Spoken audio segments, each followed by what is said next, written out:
Mario Muñoz es analista internacional, él nos va a ayudar a poder entender lo que está sucediendo en Nicaragua. Don Mario, ¿cómo estamos? Buenos días. Buenos días, Ramón. Gracias por la entrevista y estamos pues para absolver tus preguntas. Tenemos una presidencia bicéfala en Nicaragua. ¿Cómo se entiende? ¿Cómo se ha llegado a este punto, don Mario? Bueno, hay que entender que Nicaragua siempre ha tenido bemoles en su política interna, ¿no es cierto? Hay que recordar la lucha de Augusto César Sandino, quien termina expulsando a las tropas norteamericanas de Nicaragua, sí, que después es traicionado por Anastasio Somoza y en una celada lo asesinan, ¿no? Lo asesinan. Y producto de ello, Anastasio Somoza toma el poder y se convierte en una dictadura de varios años, que después es erradicada, es sacado Anastasio Somoza a partir de la revolución y de la lucha armada del Frente Sandinista de Liberación Nacional. Y en 1979 ese país sufre transformaciones políticas, económicas y sociales. Sin embargo, hay que destacar también que a partir de ese momento el imperialismo norteamericano no permite el desarrollo autónomo de ese país. Hay una guerra interna que le generan los norteamericanos y producto de ello tiene que, en un determinado momento, tiene que llamar a elecciones, y no es que el Frente Sandinista esté mal, sino que le generan tanta guerra y la gente quería paz que votan por una candidata que era de la derecha, ¿no?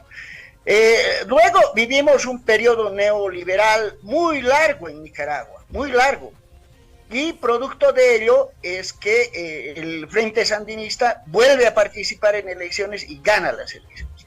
Ahora, en términos sociales, Nicaragua es un país estable, en términos sociales. En términos económicos, está logrando un desarrollo de infraestructura caminera de niveles impresionantes. Está totalmente conectado el país. Se está construyendo en la actualidad un canal que va a ser alternativo al de Panamá, y eso lo ha logrado con un desarrollo totalmente autónomo.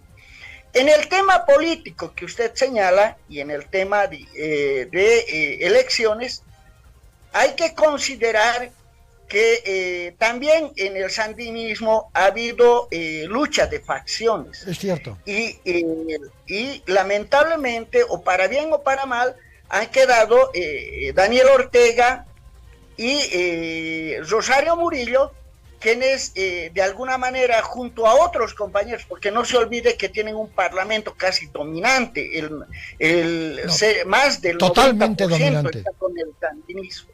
Entonces, no es solo una dictadura bicéfala como se quiere hacer ver, sino que hay apoyo parlamentario, han ido a las elecciones, han ganado las elecciones, y legítimamente en este momento es que han creado una apertura a la Constitución que, es cierto, de alguna manera le otorga poderes a Rosario Murillo. Eso en términos ya para concretar, digamos, lo que usted acaba de señalar, lo que acaba de preguntar.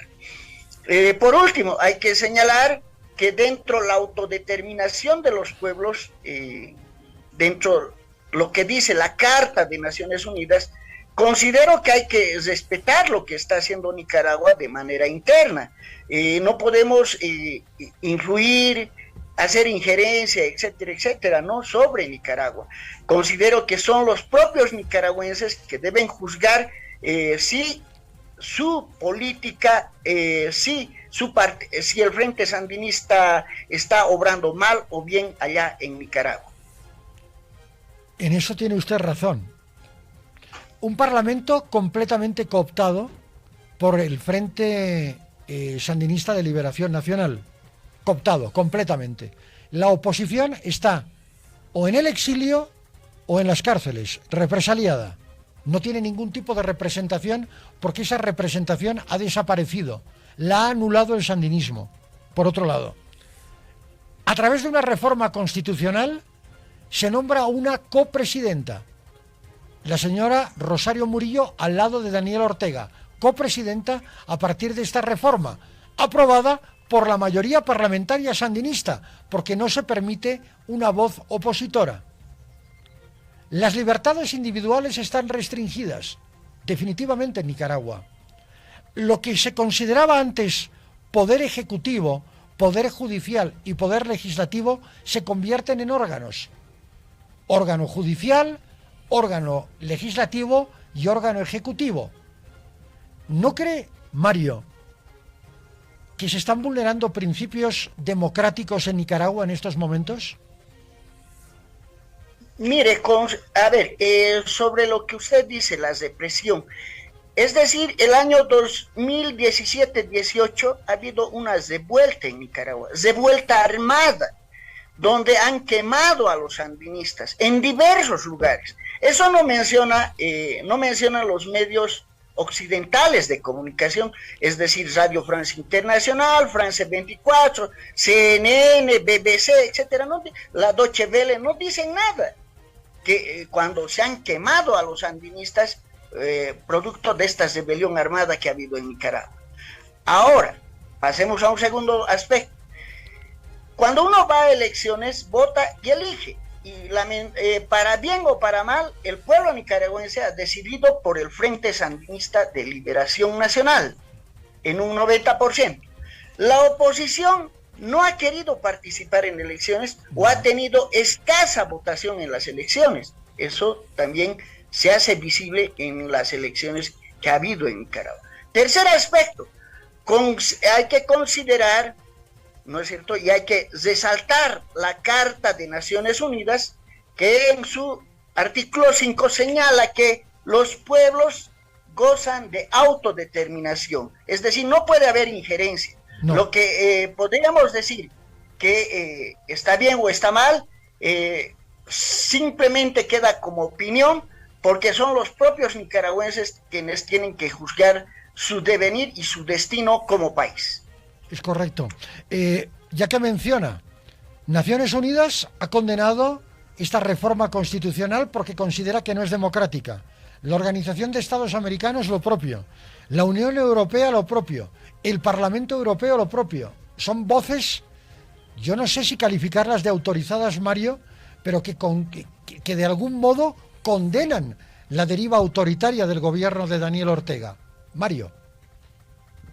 Bueno, primero que nada, el Parlamento Europeo está dominado no por angelitos, sino por partidos de derecha en la actualidad, bueno, ¿no es cierto?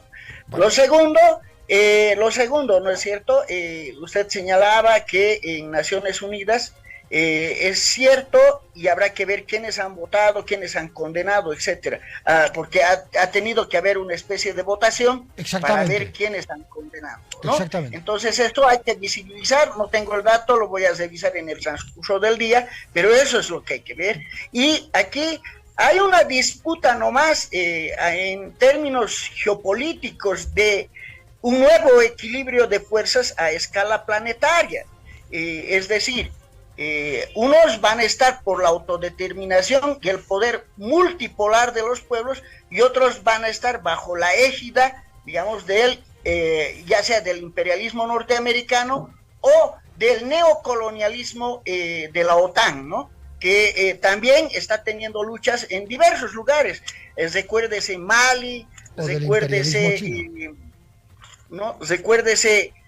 Argelia, etcétera, etcétera, y es ese nuevo orden que se está tratando de disputar, que está en este momento en disputa. Usted ha hablado de importantes infraestructuras a nivel vial en Nicaragua. La mayor parte de estas infraestructuras están concedidas a empresas chinas. ¿Le dice algo ese guiño hacia el neocolonialismo chino, que también existe, evidentemente?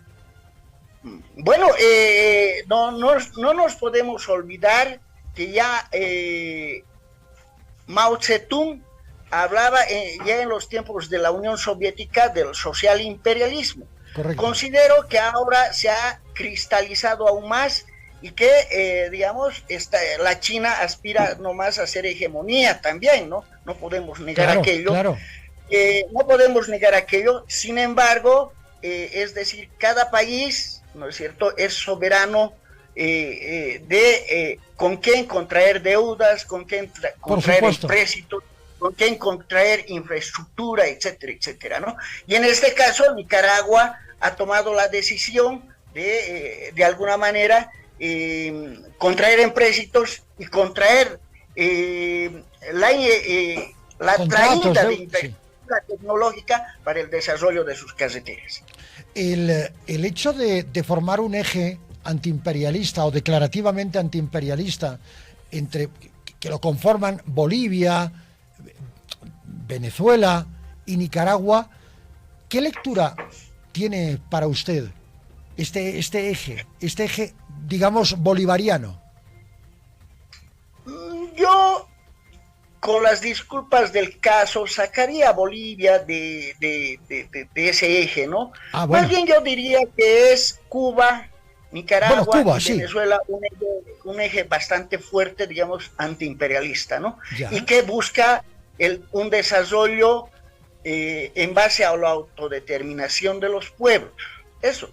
Lo segundo, sacaría a Bolivia porque Bolivia está en